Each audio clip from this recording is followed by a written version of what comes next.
এবার গলসি ১ নম্বর ব্লকের অন্তর্গত শিররাই গ্রাম পঞ্চায়েত ও স্থানীয় তৃণমূল নেতাদের বিরুদ্ধে বাংলা আবাস যোজনার উপভোক্তাদের তথ্য পুড়িয়ে দেওয়ার অভিযোগ। এই ঘটনাকে কেন্দ্র করে ব্যাপক উত্তেজনা ছড়ায় সমগ্র এলাকায়। ঘটনাকে নিয়ে ক্ষোভে ফুঁসছেন এলাকার মানুষজন। পরিস্থিতি নিয়ন্ত্রণ রাখতে ঘটনাস্থলে ছুটে আসতে হয় গলসি থানার পুলিশকে। এই বিষয়টিকে নিয়ে সুর চড়িয়েছে বিজেপি নেতৃত্ব। অভিযোগ তোলা হয়েছে গরিব মানুষের সঙ্গে প্রতারণা করছে পঞ্চায়েত প্রধান ও এলাকার তৃণমূল নেতৃত্ব। এই ঘটনা নিয়ে স্থানীয়দের দাবি, পঞ্চায়েত অফিসের সামনে পুড়িয়ে দেওয়া কিছু কাগজপত্র পড়ে থাকতে দেখেন তারা এবং তা মোবাইলে ভিডিও করেন। এই ঘটনার কথা প্রকাশ্যে আসতেই স্থানীয় মানুষেরা ক্ষোভে ফুঁসতে থাকেন এবং পঞ্চায়েতে এসে ভিড় জমান।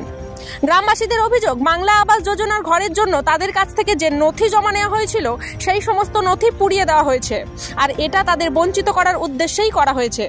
ঘটনায় কাঠগড়ায় তোলা হয়েছে শিররাই পঞ্চায়েত অঞ্চল তৃণমূল সভাপতি আশিস রায়কে।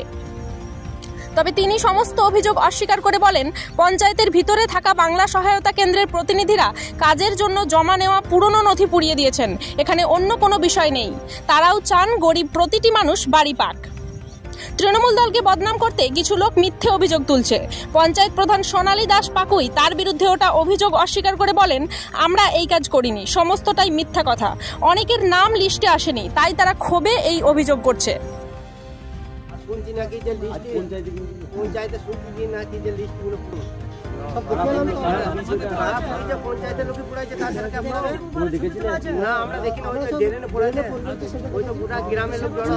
আমাদের ঘরের লিস্টি যে নামে এলো, ওই লিস্টিগুলোর সাথে পুরো ডকুমেন্টস সহিত পুড়িয়ে দেখছি ফেলেছে। আমাদের লাগার বলছে ঘরে ঢুকবে, ঘর ঢুকবে, কিন্তু যখনই টাকা যাচ্ছি তুলতে বলছে তোমাদের টাকাই ঢুকে নাই, ঘরের কোনো ই নাই। হ্যাঁ, লিস্টি নাম এসেছিল।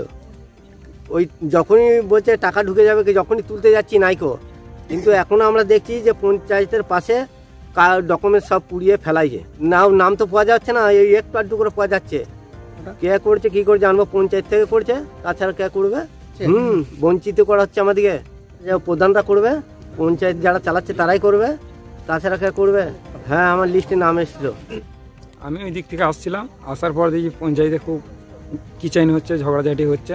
আসার পর ঢুকলাম, পঞ্চায়েতে ঢুকে দেখছি সে আমাদের যে ডকুমেন্টসের ঘর ছিল সব দেখছি সব পঞ্চায়েত থেকে সব ছিঁড়ে আগুন ধরে সব পুড়িয়ে দেওয়া হয়েছিল। সেগুলো আমরা ভিডিও করলাম, করার পর দেখি ওইগুলো পুড়াইছে। আশিস ছিল, আশিসের যুক্তিতে সব কিছু হয়েছে। আমাদের ডকুমেন্টস যে ঘরে ছিল সেগুলো সব পুড়িয়ে দিয়েছে। আশিস বলে যা হোক একটা ব্যবস্থা করবো, ভুল হয়েছে আমাদের, এই হয়েছে ওইলে একটু দেখলাম, তারপর আমি বাড়ি চলে এলাম। আমাদের যত ডকুমেন্টস সব জমা দিলাম, সব আশিস সেগুলো পুড়াইছে। আমাদের ঘরের ডকুমেন্টস ছিল, আমার একটাও ঘর পাই নাই। আর আমাদের পশ্চিমপাড়ার মধ্যে খালি ৩-৪টা ঘর এসছে, আর অন্য জায়গায় সব ঘর পেয়েছে গাদা। কেন আমাদের এই জিনিসটা কেন আশিস করলে জানি না, তার মানে আমাদেরকে দিবে না, তার মধ্যে আশিসের কোনো ফলস আছে। এই কাগজ আমি পঞ্চায়েতেও জমা দিয়েছি।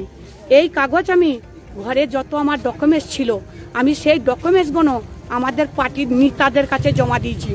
তবু আজ পর্যন্ত আমরা ঘর পাই নাই জসকস।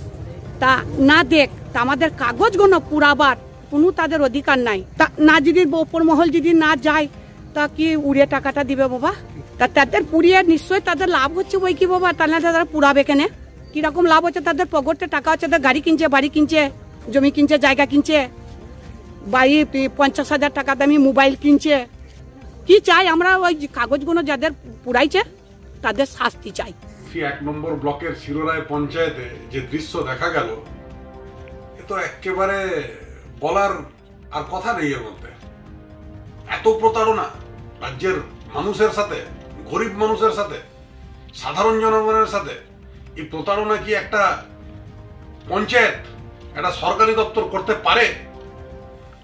কারোর পার্সোনাল ডকুমেন্টস কি কোনো সরকারি দপ্তর থেকে পুড়িয়ে দেওয়া যেতে পারে? আর নির্লজ্জতার সাথে মমতা ব্যানার্জির অনুপ্রেরণা নিয়ে আর শিররাই পঞ্চায়েতের প্রধান এবং ওখানকার তৃণমূলের নেতৃত্ব এই কথাটা বলছে যে যা করা হয়েছে সঠিক করা হয়েছে।